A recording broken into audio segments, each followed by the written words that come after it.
33. Information collection potential. The information acquisition potential associated with the out-of-body state seems to attract the most attention from the standpoint of developing practical applications for the gateway technique. Unfortunately, although the out-of-body state can apparently be achieved by many people without excessive expenditure of time or effort, the purposes to which it can be put are currently limited by the fact that although individuals in that state may travel anywhere on an instantaneous basis, in either the terrestrial or in other spheres, information distortion in the former context remains a major concern. To date, according to one of the trainers at Monroe Institute, numerous experiments have been conducted involving persons moving from one coast to the other in the out-of-body state to read a series of 10 computer-generated numbers in a university laboratory. Although most have acquired enough of the digits to make clear that their consciousness was present, none have ever succeeded in getting all 10 correct. This seems to be a function of the fact that physical reality in the present is not the only holographic influence which the individual may encounter in an out-of-body state.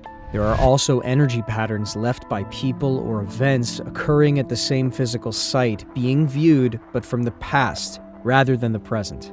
In addition, since thoughts are the product of energy patterns and energy patterns are a reality, it may also be possible that individuals encounter thought forms while in an out-of-body state, which mingle with physical reality and are not easily differentiated. Finally, as Melissa Jager writes, there is another potential problem area in the sense that holograms can be viewed pseudoscopically, that is to say, inside out or backward, just as well as they can be seen in proper perspective. Some of the distortions occurring may ultimately prove to be traceable to this cause because, in the out-of-body state, an individual may perceive the holographic energy patterns given off by people or things interacting in time-space reality in a somewhat distorted form. 34. Belief system considerations. In 1967, Alexandra David Neal and Lama Yongden wrote a book entitled Secret Oral Teachings in Tibetan Buddhist Sects, from which the following quote is taken. "The tangible world is movement, say the masters, not a collection of moving objects, but movement itself. There are no objects in movement.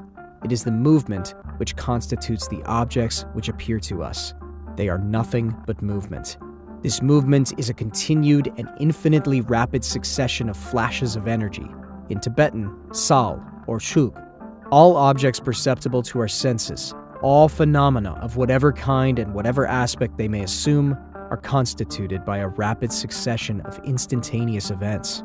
The classic description of the universal hologram is to be found in a Hindu sutra, which says, "In the heaven of Indra, there is said to be a network of pearls so arranged that if you look at one, you see all the others reflected in it." I have cited this quotation because it shows that the concept of the universe, which at least some physicists are now coming to accept, is identical in its essential aspects with the one known to the learned elite in selected civilizations and cultures of high attainment in the ancient world. The concept of the cosmic egg, for example, is well known to scholars familiar with the ancient writings of Eastern religions. Nor are the theories presented in this paper at variance with the essential tenets of the Judeo-Christian stream of thought. The concept of visible reality, i.e. the created world, as being an emanation of an omnipotent and omniscient divinity who is completely unknowable in his primary state of being. The absolute at rest in infinity is a concept straight out of Hebrew mystical philosophy. Even the Christian concept of the Trinity shines through the description of the absolute as presented in this paper. The description of energy totally at rest in infinity fits the Christian metaphysical concept of the Father, with the infinite self-consciousness resident in that energy providing the motive force of will to bring a portion of that energy into motion to create reality, corresponds with the sun. This is so because in order to attain